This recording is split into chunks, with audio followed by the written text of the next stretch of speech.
Well, good evening. I'm delighted to be here and have a chance to talk a little bit about some of the research that's been going on at UCI. Tonight I'm going to start off for about the first 20 minutes and provide a little bit of a larger context for the work that we've been doing, talk a little bit about the links between food security and sustainability and define those concepts and how they fit together, provide a brief overview of what we talk about as world food problems, the sort of challenges that we face in the food system globally. In many ways, it's just as pressing a challenge as the world faced in 1950, but it's a much different landscape of challenges. It's not just hunger, it's not problems that can just be solved by increasing agricultural output, and we'll talk about why that is and how that presents a little bit more complexity and nuance to the sorts of things that we have to face going forward. Then as Dr. Matthew mentioned, Kelsey will talk a little bit about her research here on campus and findings of some of the work she's been doing. I'll conclude a little bit more with some steps that can be done both at the global level, but also things that you all can do starting in your daily lives to have an impact on sustainability in food. And then we will have some time for question and answer before I think you all take a break and then decide what's going to happen next. So, why talk about food? As Richard mentioned, I have a PhD in social ecology. A lot of my work is in political science and international relations, which tends to focus on things like international conflict, global trade, and one of the things we find in a lot of political science and international relations is food's really off the screen. Although food has been one of the primary drivers of conflict and instability throughout human history. And there's been a great deal of global effort trying to deal with food problems, understand food problems, and try and solve them. And despite this effort during the 20th century, food issues remain a significant source of challenges as we move through the 21st century. In recent years, rising food prices have motivated unrest in many parts of the world and increased the number of people who do not receive proper nutrition. National and international food safety episodes have raised awareness of the ability of the food supply to transfer health threats from animals to people and around the world. And there's growing recognition of the role that agricultural and food production activities play both in driving climate change and environmental change, but also recognizing that climate and environmental change are going to have significant effects on food security and food production in the coming decades. So in terms of this talk, I think there are really three key messages. We're going to throw a lot at you. It's a bit of a fire hose on food security, so we know you won't kind of drink everything in, but we hope you take away a few key messages. And the first is that the world is facing significant food problems, and it's unlikely, given the ties and the drivers of these problems, things like global population growth, increase in wealth and changing consumption patterns of people around the world. Food problems today are tied into these core drivers of a lot of global processes, so it's unlikely that we can just sit back and say, this is a problem that's getting a little bit better every year, and if we leave it alone, in 30 or 40 years, there won't be hungry people left in the world. That's not the direction these problems are going in, so there's unlikely that these problems will improve without significant and targeted action. The second key message is that food insecurity is rarely about insufficient food in an absolute sense. We can't just grow more food and solve all the problems we face with the food system, even if it was possible to grow more food without significant environmental and social costs. And third is that sustainability is both a core challenge, but also can be a core theme for thinking about how we improve food security. So, a couple of core concepts that can help provide some orienting guidance as we walk through this new landscape of world food problems. And the first concept is this idea of food security. At the most general level, food security refers to the concept of availability of food and people's ability to access it. The most commonly used definition is from the Rome Declaration on World Food Security from 1996. And this is an idea that food security exists when all people at all times have physical and economic access to sufficient, safe, and nutritious food to meet their dietary needs and food preferences for an active and healthy life. And economist Amartya Sen identifies food security as a vital component of what's necessary for human beings to flourish. And And he said a person or household or population has food security if it has sufficient access to food to permit full, robust human development and realization of human capacities. So in both of these definitions of food security, you get a sense that there's a component that's about the availability of food and an equally important component about people's ability to access food. And that can be physical access, that can be economic access, that can be social access. There are a lot of reasons, even when food's available, that people are not able to get access to it. The roots of modern food security are often traced to President Franklin Roosevelt's 1941 State of the Union address, where he laid out his vision for a world founded on 4 freedoms, including what he called the third freedom, freedom from want, which translated into world terms means economic understandings which will secure to every nation a healthy peacetime life for its inhabitants everywhere in the world. And there had been a lot of activity around improving access to food under the League of Nations prior to World War II, but Roosevelt's vision of a world founded on these 4 freedoms, including freedom of speech, freedom of religion, and freedom from fear, alongside freedom from want, became really the sort of orienting goals for a lot of the activity that the United Nations was founded around, and sort of set the framework for the post-World War II efforts that the United States sought to create in the world. And since the end of the Second World War, there's been a great deal of effort to optimize food and agricultural production towards trying to achieve food security. And they've used a variety of strategies, including improving production, boosting food supplies and stockpiles, establishing international trade systems, developing global agreements and targets around food security. A lot of very different strategies trying to identify the reasons that people all around the world get food in very different ways, from very different sources, and sort of trying to find the problems that were leading people to not have access to enough food. And for a time, from sort of the 1950s through the late 1990s, the early part of this decade, it looked like this basket of strategies that was being put together. We were seeing a sort of steady decline in the number of hungry people in the world, and it seemed like the world had figured out a way it could increase production, it could increase trade, it could increase economic access to things, and hunger was sort of going away in the world. And it did seem at the turn of the 21st century, like by the middle of the 21st century, there wouldn't be chronically hungry people left in the world, but this would be a problem that was solved, and for a few reasons that's not where we are anymore. I'll talk about that in a few minutes.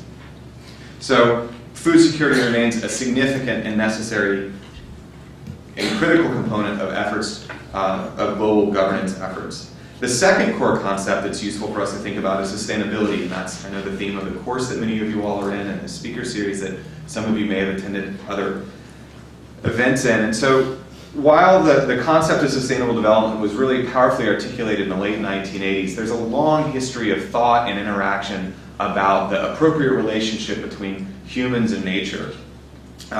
And we can consider a number of thinkers that have laid out what they thought of as a sort of ideal relationship between humans and nature.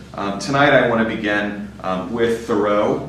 And we often talk about Henry David Thoreau as someone, he's most well known for his exaltations and exhorting of embracing wildness. We can think about the famous quote from Thoreau that sort of everybody often hears. It was in Dead Poets Society. It's in his essay Walking, about live deep and suck out the marrow of life. And it's just this sort of association of Thoreau with sort of wilderness and wildness. But tonight what I want to talk about Thoreau as being important is because he really moved Americans to a middle ground between wildness and civilization. And he saw that the sort of pastoral agrarian life was a way to take the good things that existed in civilization, but also the good things that existed in the wildness of nature, and bring them together to sort of a middle point that allowed humans to have the benefits of civilization and also the benefits of wildness. It was something that prior to Thoreau had not been articulated as sort of a vision for Americans. Prior to Thoreau, a lot of the thinking in America is about cutting down the wilderness, settling, moving westward, turning the frontier into a civilization. So Thoreau was one of the first people to articulate this idea that maybe there were some benefits in not completely converting all of the American continent into civilization.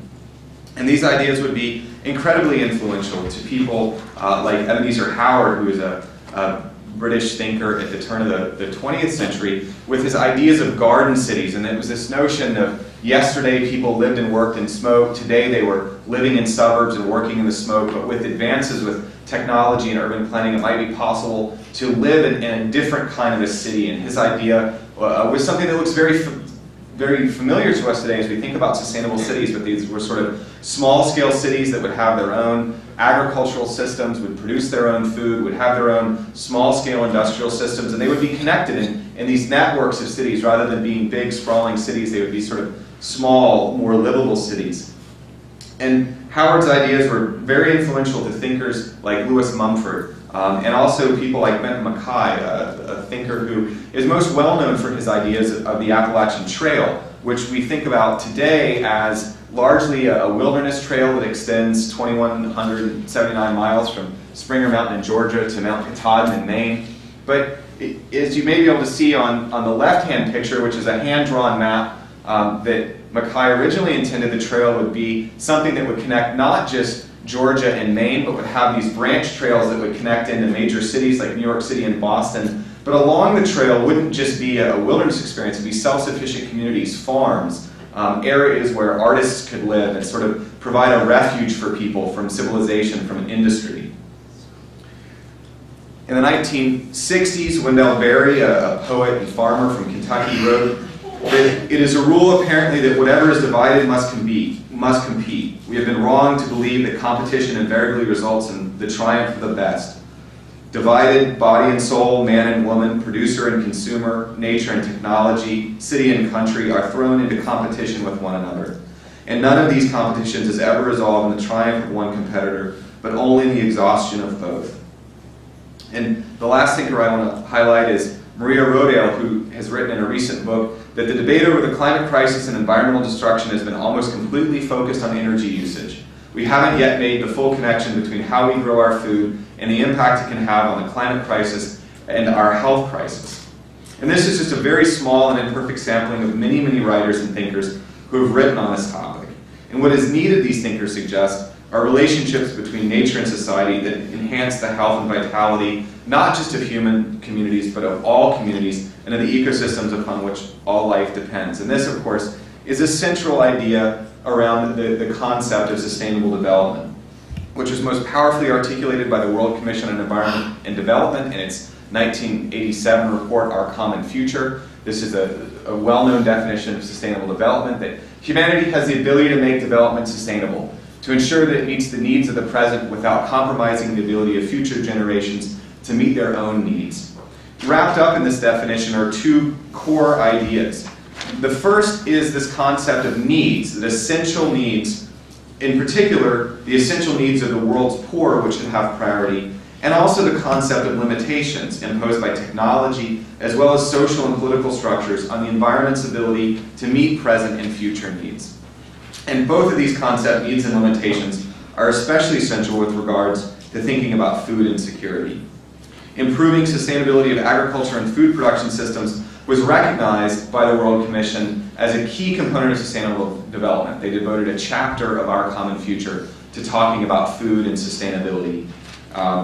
And one of the things they found is that there were sufficient agricultural resources and technology needed to feed growing populations in the world, but really the problem wasn't how to farm or the technology to produce more food. It was a question of political will. It's a question of bringing people together to make hard choices needed to change trading systems. Think about the subsidy system. Think about reducing the market barriers. So this is 1987. It's almost, 2012 is going to be the 25th anniversary of the publication of this report. And these are the same problems that we identify today. It's not technical. It's not necessarily about the scientific aspects. It's about the political and social factors that impede sustainable agriculture.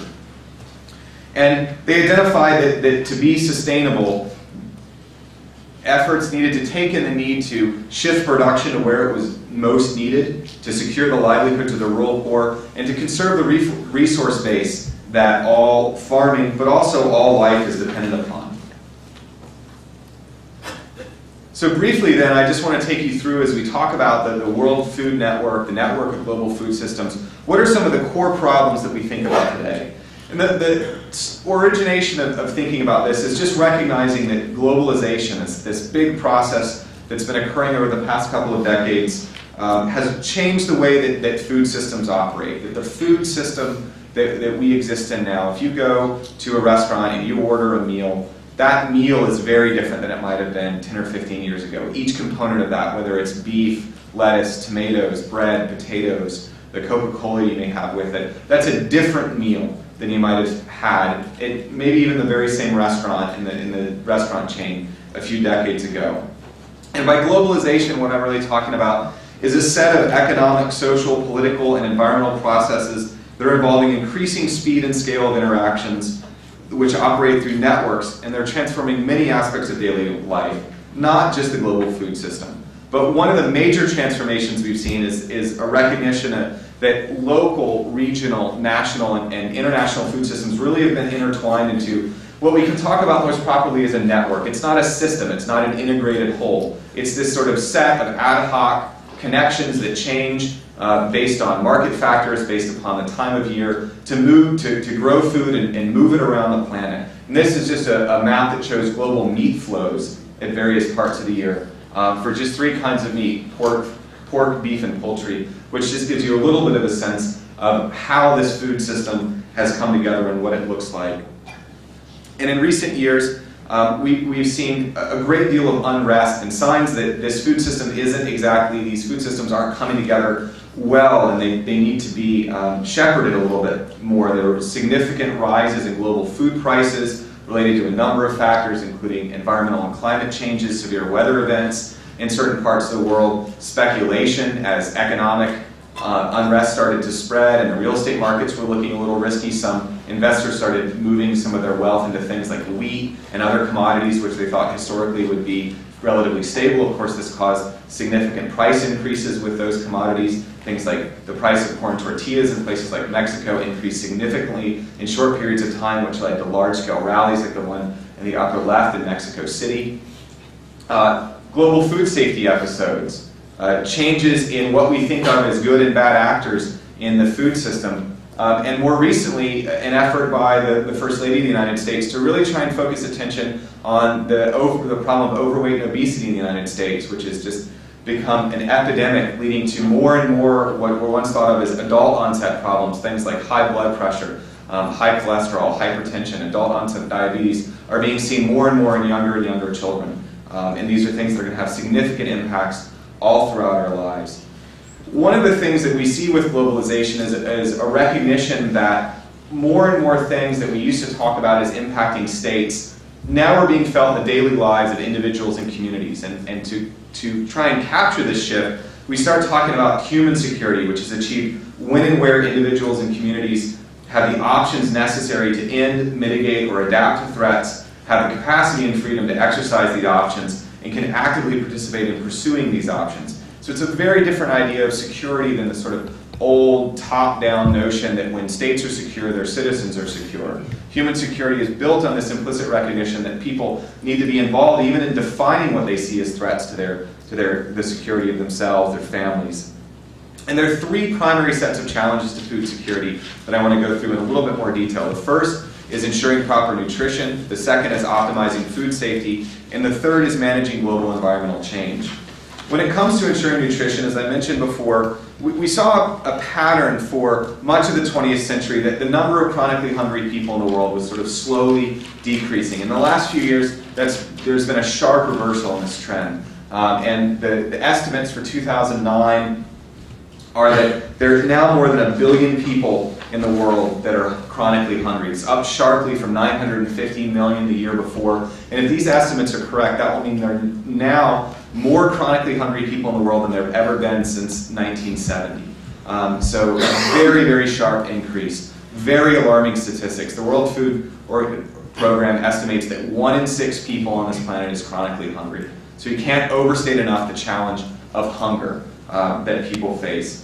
And at the same time that many people in the world face increased hunger, the global economic crisis has also meant that many of the coping strategies that people face have been broken down. So they may be facing higher food prices, but they're also facing lower employment prospects, which may impact remittances, which may impact giving to charitable organizations. This was something that the World Food Program's faced in the last few years. At the same time, it has to pay more for the food aid it's buying. It's also facing decreases in donations from individuals and donor countries. So it's really, there are a number of factors driving this increase in the number of people who are hungry. So it's not an easy thing to solve. It's not just a bad weather event or a cyclone that took out rice production in one area, so you see a little bit of a blip. It's a number of things that are causing this increase. So that makes it much harder to try and figure out ways to solve it effectively.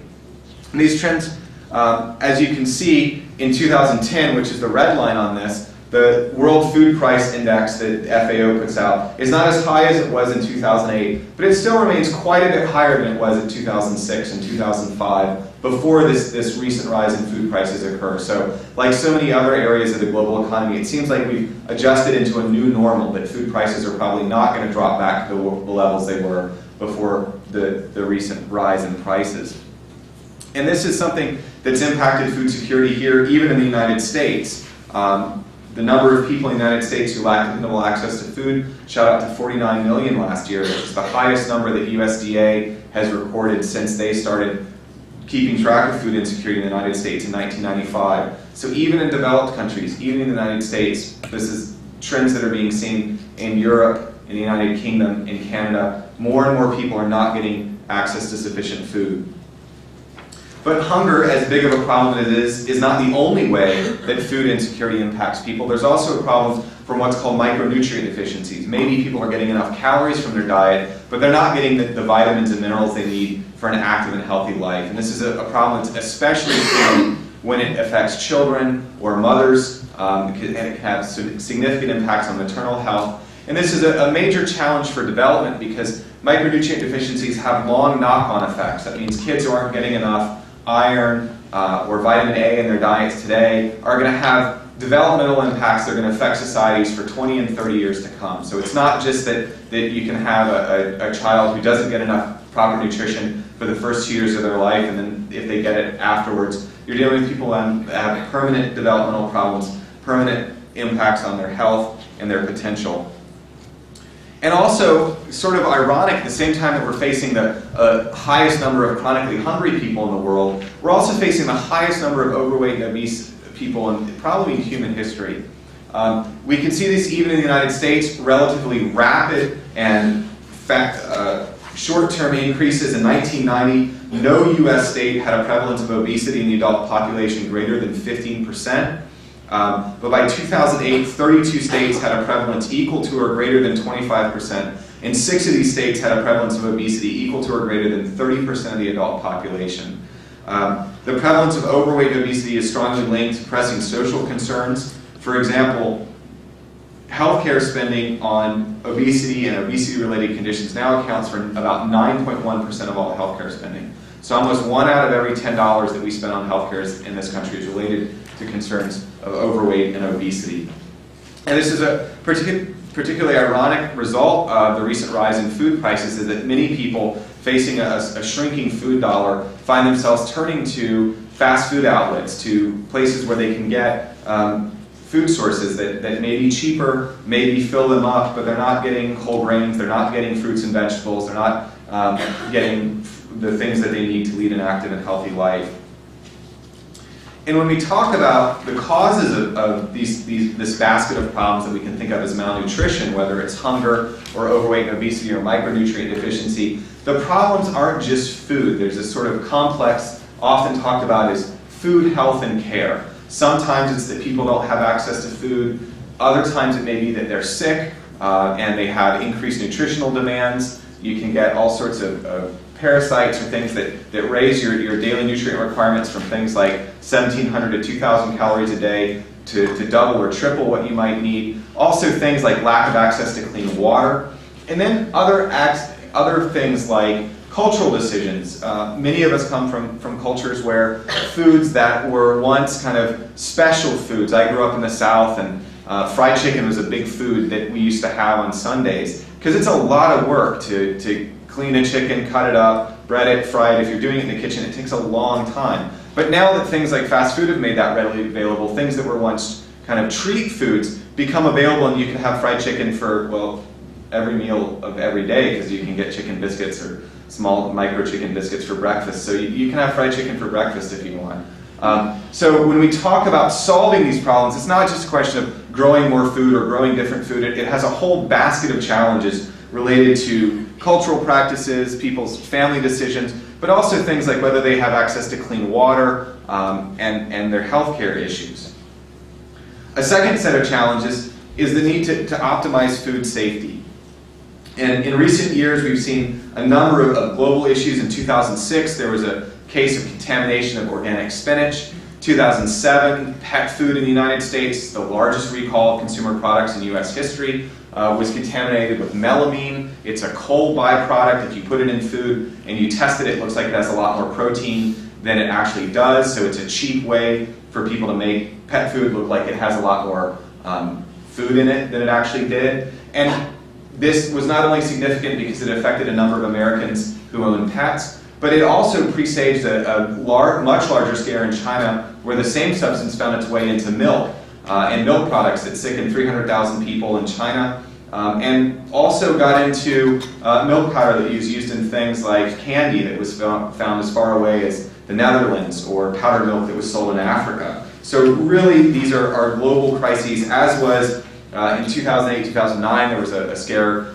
or not a scare, but a problem involving peanut butter. It was also international because mostly in the United States, that there was one person who bought a packet of crackers and then crossed into Canada and ate them, so it became an international crisis thanks to that Canadian who had unfortunate food choices with his peanut butter crackers.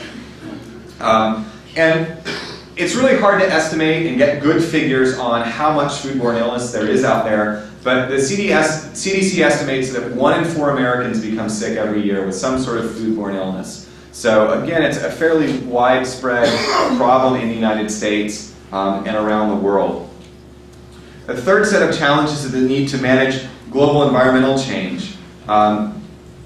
Food and agricultural production are significant drivers of impacts on land, water. We've seen significant large-scale effects, such as the dust storms that affected the United States and the middle part of the 1920s, 1930s, the United States and Canada. One of the major factors that leads to a large population in Southern California coming from middle parts of the United States. So agriculture, food production activities, we're sort of more comfortable with the notion that they can have significant localized impacts.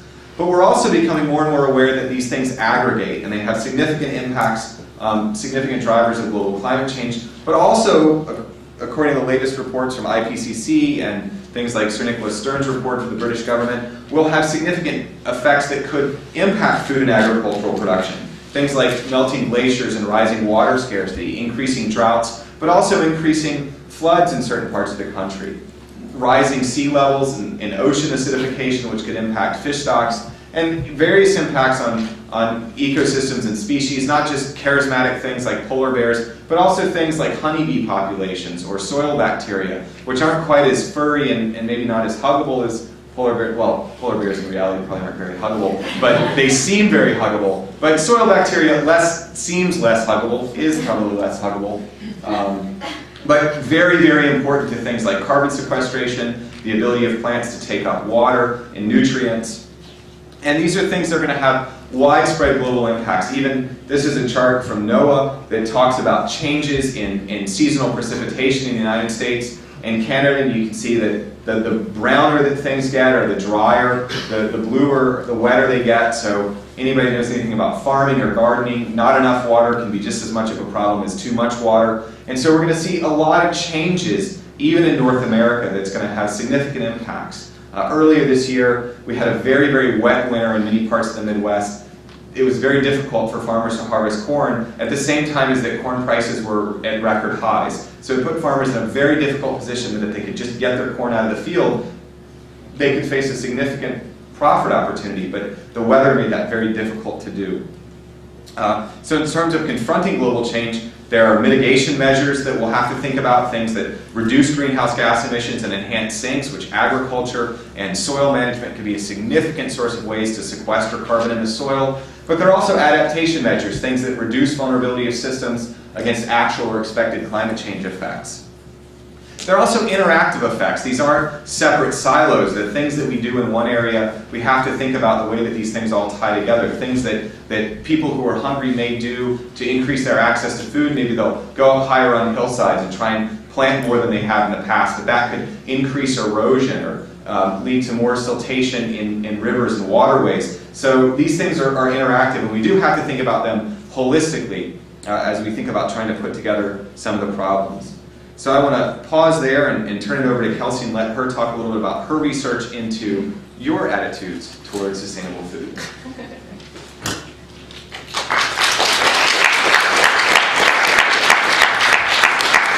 Hey, Bryan.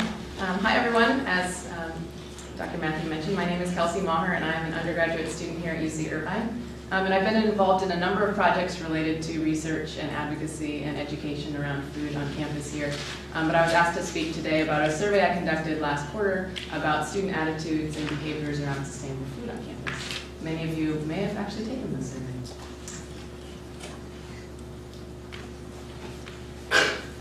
Just to give you a little bit of background, throughout the United States, colleges and universities are now implementing programs to address the social and environmental costs of conventional agri-food systems that Bryan just discussed. These farm-to-college programs, as they're called, seek to redirect university dollars in order to support food systems that not only nourish the health of consumers, us, but also the welfare of communities and the environment and food producers. As institutions of immense purchasing power, universities are poised to make really big changes in our global food system. Just here in the United States, colleges and universities spend about $4 billion on food every year. And by investing in food that is sustainable and socially responsible, these institutions can leverage their purchasing power to establish localized food economies. Here in the University of California, we're in the midst of establishing a farm-to-college program at each campus in the UC system, and several students in this room are actually pretty actively involved in that process. Last summer, after a student campaign that had lasted several years, we were able to get the UC to adopt sustainable food service policies that now mandate that every campus in the University of California purchase 20% sustainable food by the year 2020. These farm-to-college programs hold great potential for social and environmental stewardship, but the effectiveness of these programs depends on colleges' ability to balance these social and environmental concerns with the needs of their consumers, our needs. Unfortunately, I found very few studies that have examined the college market for sustainable food, partly what drove the project that I did. I actually only found 3 studies about the college market for sustainable food. These studies were conducted in Belgium, UC Santa Cruz, and UC San Diego. These studies demonstrated that students at each of these campuses were interested in learning more about how their food is produced and interested in supporting food systems that are socially responsible and sustainable. But their willingness to pay for these foods varied across region, which suggests that the affordability of these foods significantly impacts students' willingness to purchase these items, which to me is a really intuitive finding. I'm a student. So my main objective in conducting this study was to understand the attitudes and behaviors of students on campus in order to make effective decisions about campus-based educational programs and food policy that we've been working on campus. My secondary objective was to examine regional differences in student food culture, and I did that by comparing the results of my survey to the results of surveys conducted at UC Santa Cruz and UC San Diego.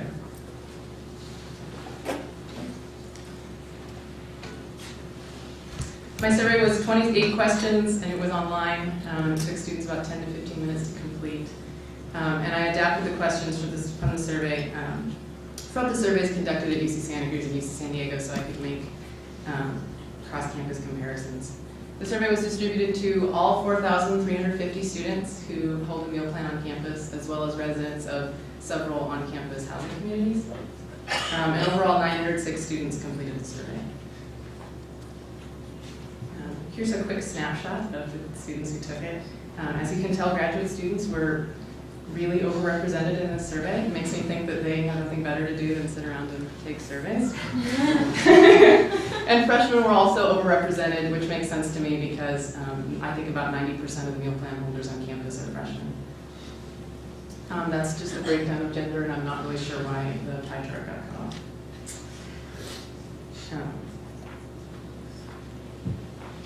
Compared to our campus as a whole, Asian Americans were slightly underrepresented, while European Americans were slightly overrepresented.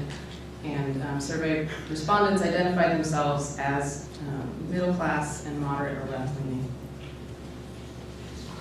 So most respondents, about 63%, reported that they eat at the dining halls at least a few times a year, with about a fifth of respondents saying that they ate there at least several meals each day. And over half of respondents have possessed a meal plan at some point in their college career, and only about a third of respondents currently hold a meal plan. So all that being said, what did I find? So I found that students expressed a really clear interest in purchasing sustainable food on campus, and they had a really inclusive definition of what sustainable means to them, and I'll get to that in a second. 64% of respondents reported that they would be interested in purchasing sustainable products if they were offered at multiple dining locations on campus. And these are just a few of the comments that I received on the survey that support that claim.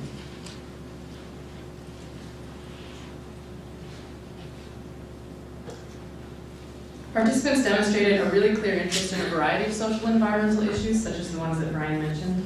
But they expressed the most interest in issues that are related to our personal consumption, that being nutrition, safety, affordability of food. And this graphic displays students' responses to a question about how much importance they place on different food issues. And it shows the percentage of students who claimed that they were at least somewhat interested in each of these issues. And as you can tell, nutrition was significantly more important to them than any of the other issues, although they were important.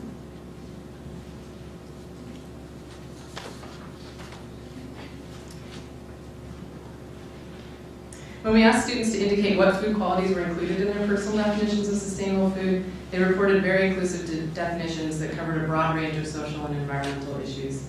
I listed the top 5 qualities that participants chose, and you can see that 4 of the top 5 are related to personal consumption: healthiness, safety, minimal processing, and affordability.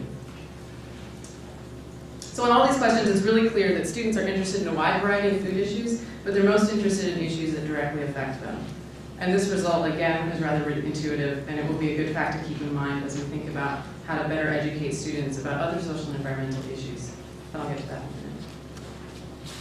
These are just a few more comments that I received on my survey. I received hundreds of comments on my survey, and an overwhelming majority of them had to do with the health of the food offered in the dining halls.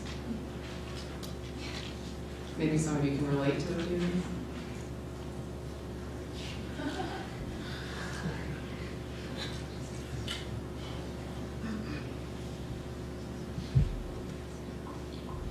So beyond nutrition, affordability is a main concern for students. 82% of students said they would be interested in purchasing sustainable foods if they were offered at the same price as other foods, while only 25% said that they would purchase them for a higher price. So while students are interested in supporting sustainable production methods, their willingness to buy these products is closely linked to the price of these items, which again is no surprise. So shifting gears just a little bit, I also wanted to get a sense of how much students already know about their food. And most students reported that they don't know enough about where their food comes from, and they even indicated that it's difficult to find this information. I can relate to this. I spend a lot of my life thinking about food and trying to figure out where my food comes from, and even I have a really hard time figuring that out. So this definitely comes as a result that makes sense to me. And this lack of knowledge is also apparent when we ask students about how often they purchase foods that are commonly regarded as sustainable. After defining the terms fair trade, organic, and local, we asked students about how often they purchase products that meet these qualifications. And overall, students actually reported that they purchase these products rather frequently. Almost half of the respondents claimed to purchase them at least once a month. But you can notice that for the fair trade and local category, the most common response is, I don't know. To me, that suggests that students either don't know enough about labels to look at them when they're buying products, or they just don't consider these labels when they purchase food. Organic certification seemed to fare a little bit better, probably because it's a more established certification. And because of that difference, that suggests to me that it's not that students don't look for these labels, it's just that students don't know enough about them to recognize them when they're purchasing food. To me, this hints at one of the major conclusions which I drew from my study, which is the need to educate students about where this food comes from, how it's being produced, and how it affects other people and the environment. Indeed, students did seem very interested in learning more about their food, and this graphic illustrates their preferences for learning about their food. Their preferred media for learning more about their food were menu labels and web pages, and table tents, product labels, and brochures were the next preferred. Others were preferred by less than 25% of the population. So this suggests that with the exception of web pages, students prefer to learn about their food at the point of purchase, that is, the very moment when they're deciding what to eat. And this is summed up rather nicely by this comment left by one participant, who said, "I prefer point of contact information, not nebulous general ideas that might affect my behavior, but at the moment and in the place that I'm deciding what to buy, set the two options next to each other and label them." Over here on the right, we have a graphic of a labeling system that we piloted in Pippin last year. It's a carbon food print labeling system where we labeled foods according to our general idea of their carbon impact. And based on the results of this survey, we might look at rolling this program out to the entire campus.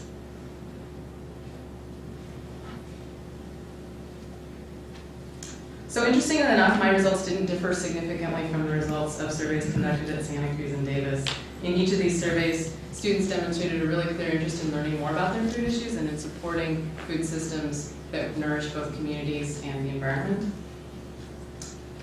And students at each of these campuses are interested in learning more about their food, especially at the point of purchase. So what does this all mean, and why is this important, and how can we use this to make UDCI a better food system? So first of all, it's really heartening to me as a sustainable food advocate to learn that students in this campus community are interested in purchasing food that is healthy and sustainable and socially responsible. I'm working with a number of students right now to establish purchasing guidelines on this campus that would prioritize food that meets our criteria for sustainable food. And it's really good to know that the larger student community supports actions like this. Because students have expressed the most interest in issues related to personal consumption, I think we have a really real opportunity to educate students about other social and environmental impacts, but to frame these issues in terms of their personal impact.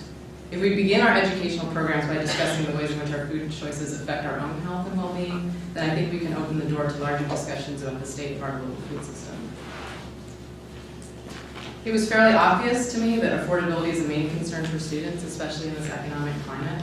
And I think these concerns will continue to drive our search for innovative cost-saving strategies so that UCI Dining can provide sustainable food at a price comparable to other foods. Just a quick example of these cost-saving measures. 2 years ago, UCI Dining went trayless. I don't know if any of you remember having trays in the dining halls, do you? Well, we took the trays away, and many of you were sad about it, but we were able to save a lot of food and a lot of water, and we've been able to funnel thousands and thousands of dollars towards purchasing sustainable food with that money. As another example, we're looking to implement meatless days in the dining halls, either this quarter or fall, and use that as an opportunity not only to educate students about the benefit of a plant-based diet, but to use the cost savings from not having meat on those days to purchase more humane and antibiotic-free meat on remaining days in the week. And finally, the biggest conclusion I drew from the survey was the need for more education around food issues on this campus and in college campuses everywhere. We're at a university. As an institution of higher learning, I think that we should be applying our educational mission not only to the topics we study in the classroom, but to the food that we offer in our dining halls. It's important for our own health. As Bryan mentioned, the way that we're eating today is literally killing us. We've seen dramatic increases in the number of diet-related illnesses such as type 2 diabetes, obesity, and heart disease. And several experts predict that our generation is going to be the first generation to live a shorter life than our parents because of the way we're eating. It's also important for the welfare of food producers, communities, animals, and the environment. As Bryan mentioned, our food system is pretty much headed towards social and environmental collapse. And as youth, we have the largest stake in our future. As future doctors and business people and politicians and lawyers, we should be learning how to feed ourselves in a way that isn't threatening the health of ourselves and everything else around us. That being said, I think it's really important that we educate students at the point of purchase in the dining halls and retail outlets where we're actually deciding what we're eating. And we're planning on using the results of this survey to establish educational programs and labeling initiatives within all of the dining halls on campus to help students make more informed decisions about their eating habits. So this educational program is only one of several student campaigns going on campus in conjunction with the Real Food Challenge, which is a student group that I work with on campus. And maybe if we have some time at the end of the presentation, I can let you know more about what we're doing. But for now, I'd like to hand it back to Bryan.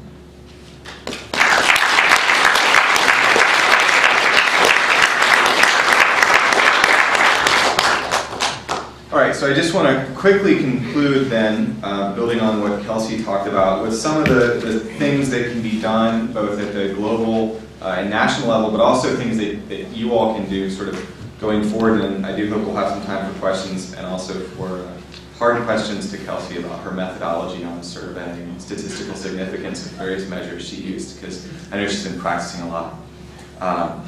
So in terms of addressing global food security problems, there are things that can happen that we can talk about as relatively near-term strategies, and then there are challenges that are more longer-term for us to deal with. And examples of the things that can be done in the near term are things like providing targeted food aid and micronutrient supplements to populations that are at risk, establishing community-based nutrition and health services, integrating nutrition education into microcredit programs, and improving maternal health and education about care and feeding of children. So, similar to what Kelsey was talking about, a lot of things having to do with education about helping people make different decisions about feeding themselves and feeding their children. Small things that can have big impacts in the lives of children, things like whether to use formula or whether to breastfeed. So education, very important component of the near-term strategies, but also longer-term strategies, along with things like improving water and sanitation systems, developing local fruit and vegetable markets, creating recreation programs, improving regulation of food systems, infectious disease control and health services, improvement in the education and status of women, and optimizing agricultural subsidy systems and reductions in trade barriers. In terms of improving food security, there was a great deal of global concern during sort of 2007, 2008 with the rise in food prices. There were riots and unrest in over 60 countries around the world, including countries like Egypt and Haiti. The food riots in Haiti were so bad the prime minister of that country lost his job. So this caused a lot of global attention on the food prices, and at the G8 summit last summer in L'Aquila, Italy, there was a statement on global food security which emerged where the G8 countries endorsed 5 principles which they felt should guide future investments to address food insecurity. The first was to invest in partnerships around country-led plans to identify needs, obstacles, and strategies. So letting countries set out what they felt they needed. Did they need more agricultural research? Did they need more funding for small farmers? Let the countries identify their needs, and then the donor community would come forward and help them meet those needs. To address underlying causes of hunger through comprehensive approaches, including research, infrastructure, and recognizing the vital role of small farmers, especially women small farmers, who produce 70% of agricultural outputs in low-income countries. A third principle was to improve coordination of efforts to avoid overlap in areas without assistance, and this is something we see time and again as there's a global crisis. There'll be a massive infusions of aid into certain countries or certain regions, but then a few years later it's very, very difficult for those countries and regions to get the assistance they need. And when you're talking about transforming agricultural systems, developing local food markets, these are things that happen on timescales of decades, not 2 to 3 years. Leveraging benefits of multilateral institutions to support and fulfill country plans, looking at ways that if improvements are being made to try and boost food systems, those can be also tied into things like developing water systems, improving health systems. So leveraging and tying together so that investments aren't working at cross purposes, and pledging the long-term commitments based upon accountability of years and decades needed to affect these changes. So in terms of things that you can do in your own life, there's some general guidance offered by people like nutritionist Marion Nessel to eat less, move more, and eat lots of fruits and vegetables. And then there are also more concrete strategies that you can do, and I've just come up with 10 sort of my own David Letterman list of things you can do. I'm sorry, I'm going to read it. I don't have a guest star to come in tonight. The first is to recognize that your choices matter. And when we talk about food, there's this odd dissonance that goes on, because if you think about the volume of advertising to convince you that your food choices matter, the amount of money that's spent globally to get you to drink this soda versus that soda is really staggering. But then there's a sense when it comes to food that it sort of says, well, your choices don't really matter. It doesn't really matter whether you eat organic or not. It doesn't really matter whether you have meat 6 days a week or 7 days a week. But the reality is that one of the most political things you do every day is vote with your pocketbook and with your plate, the things you choose to eat, the things that you put on your plate, the foods that you buy, the restaurants you support, the companies you support. It's one of the most political things that you do throughout your life. And so that's important to think about. Kelsey talked about some of the values that are up there, and thinking about what's important to you. It's important to you that you're eating things that are local, that have low carbon footprint, that are socially just, that are humane, that are fair trade. Each of those, sometimes you can't get all of those in a single food choice, but you can think about the things that are most important to you.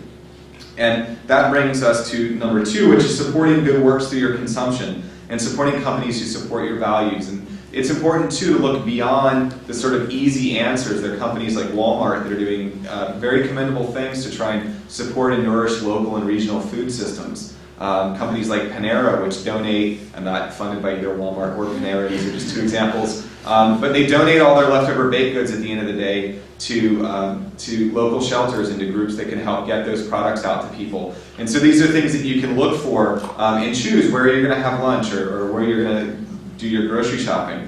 But also supporting good works through your giving to things like the World Food Program, groups like Heifer International and the Land Institute, who are really making sustainable food issues part of their portfolio of things that they're dealing with. 4th is the In the Clean Plate Club. Did anybody grow up with the Clean Plate Club? You had to finish your plate and hold it up. In school we used to have to do that, and it was really embarrassing if you didn't, because then the food falls on you and you have to walk around all day with lunch in your hair. And people talk about this as this notion of sort of a sort of 1950s notion that wasting food was bad. But food journalist Michael Pollan talks about older rules, sort of Victorian era rules, that it's better for wasted food to go to waste than to go to your waste. And so we need to be thinking about the messages that we're giving to children, the messages that we give to each other when you say things like, it's a bad idea to leave food on your plate, especially if you look at the average portion size in restaurants. Most restaurants is increased so much that you shouldn't feel that need just because someone serves it to you that you have to eat all of that food. And a corollary to that is reducing food waste. One thing that works for a lot of people is to try and come up with measures about how much food they actually eat. So something like a food journal for 2 weeks about the food you buy at the grocery store and the food you actually eat. Often there's a lot of aspirational buying. People at the grocery store, they buy a lot of fruits or vegetables, things they hope they'll eat, but they won't actually. And so if you look at what you do eat, not only does it make economic sense to you because you may be throwing away 30% of the food that you buy, but it also helps you think about how you reduce wasted food, which is a significant source of food waste, of used food that is not actually consumed. And this can also go through strategies of things like sharing an entree with a spouse or a partner or somebody you'd like to be a partner when you go out on a date. It can be a great way to sort of build that camaraderie, to just sort of reach over and eat part of their meal. So it can also make the cost of dates quite a bit cheaper, so it looks a lot cooler to say, I'm socially conscious, then I really don't have enough for both of us to eat an entree. Other items to think about strategically decoupling from the global food network to eat locally and seasonally. As I mentioned, I grew up on the East Coast, and if you went to farmers markets in Virginia, in January you're looking at a lot of squash, a lot of zucchini, a lot of canned things. In California, we're so fortunate to live in a place that you can go to farmers markets and eat really, really well, the things that are fresh and local almost all year round. And you can also do this through things like community-supported agriculture schemes, or going in with your friends to join these things that get you baskets of food, that what's fresh and what's in season. 7th idea is to think about how important food is to you. Is food more important than high-definition cable? Is food more important than your mobile phone plan? Is food more important than new rims for your car? We're often, even in choices where people have constrained budgets, they're making choices about how important things are to their life. Right now, we're not yet seeing a lot of incentivization through healthcare to make preventative choices, but those are things that are going to have an impact on your life. And so thinking about how much food rates to you.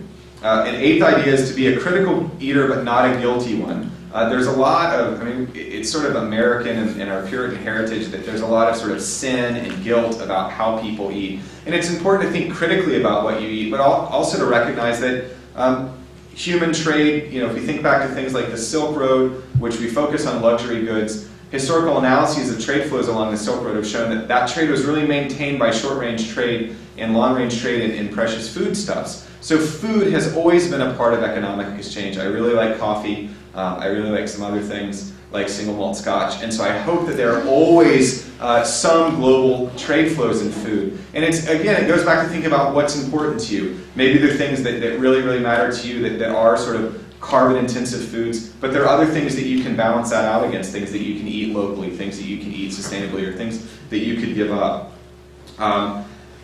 Tying into that notion of education is to learn more about your food and where it comes from. There are easy ways that you can do this when you're in the produce section of a supermarket. Talk to the produce manager, talk to the people that are stocking things, ask them where foods come from, ask them what they recommend. These are people who have a tremendous amount of knowledge.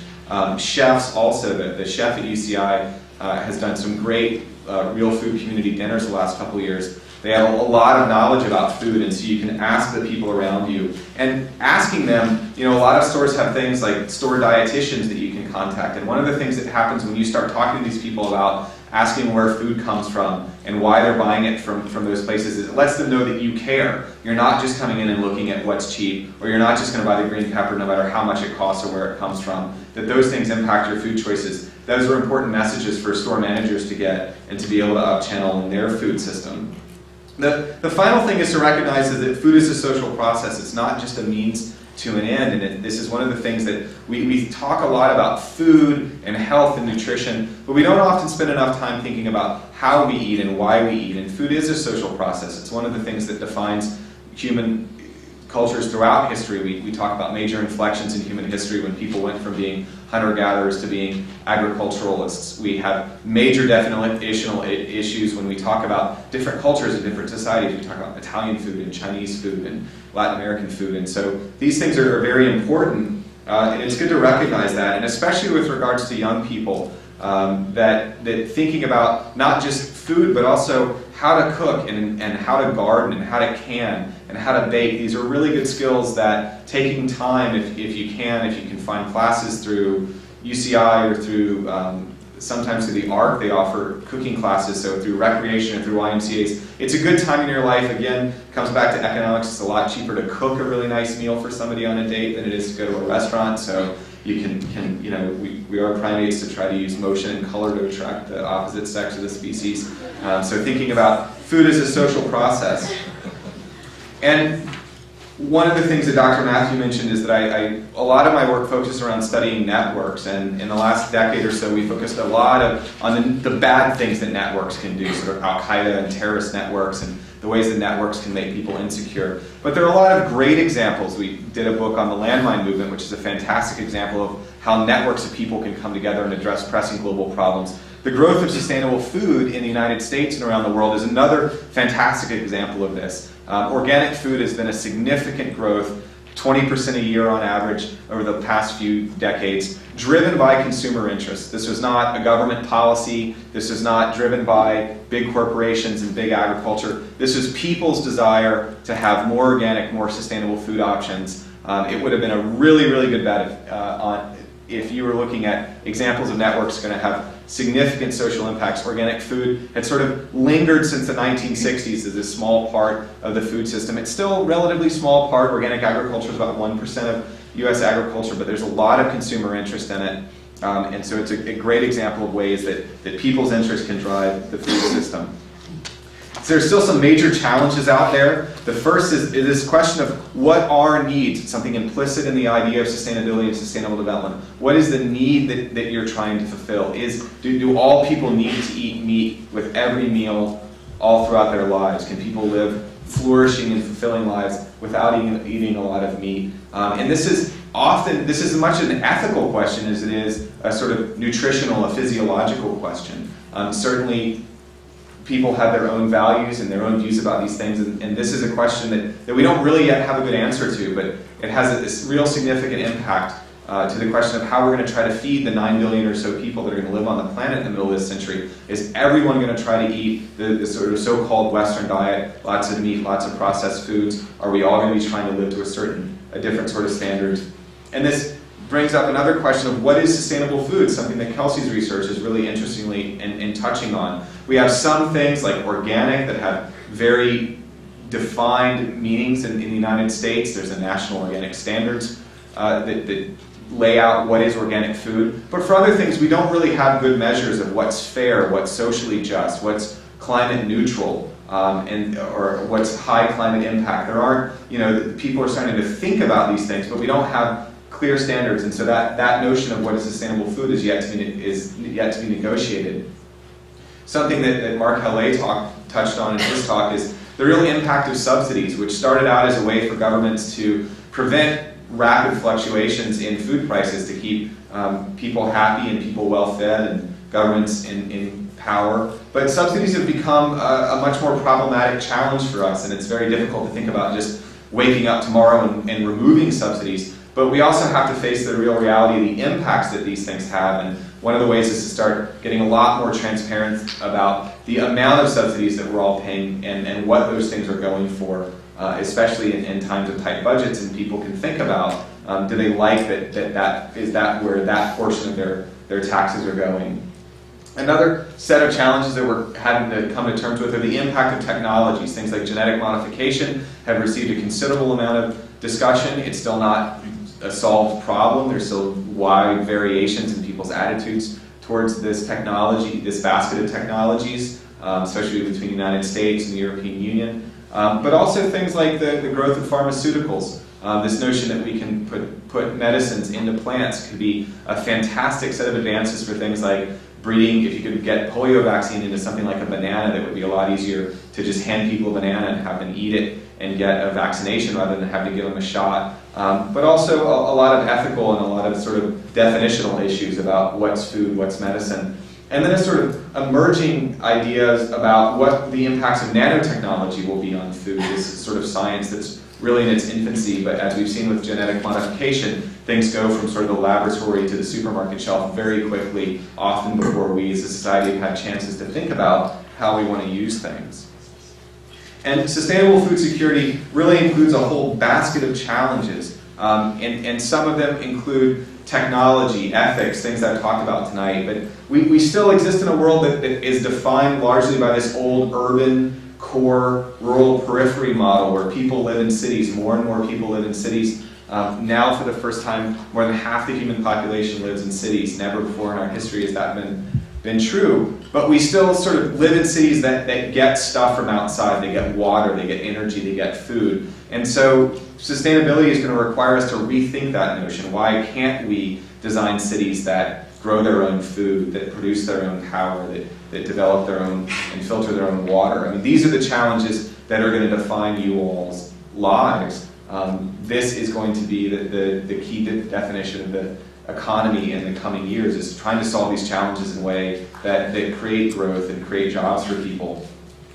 And so I want to leave with just a couple of yardsticks for thinking about how we move towards more sustainable agriculture. The first is from Aldo Leopold, who was one of the early founders of the discipline that we talk about now as environmental ethics, and spoke eloquently about the need to know and understand and respect nature. And he put forth this idea of a land ethic, which said that we should examine each question in terms of what is ethically and aesthetically right, as well as what is economically expedient. A thing is right when it tends to preserve the integrity, stability, and beauty of the biotic community. It is wrong when it tends otherwise.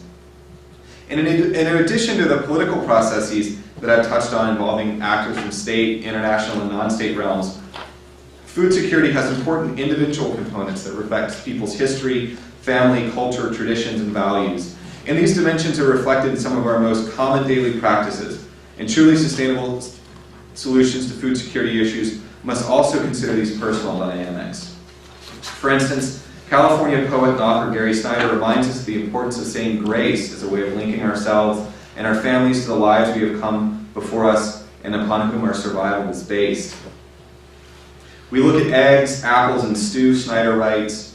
They are evidence of plenitude, excess, a great reproductive exuberance. millions of grains of grass seed that will become rice or flour, millions of codfish fry that will never and must never grow to maturity. Let us not deceive ourselves. We too will be offerings. We are all edible. Not from a sort of cannibalism standpoint, but from a we're going to die and things, microorganisms are going to digest us. I just realized that connotation.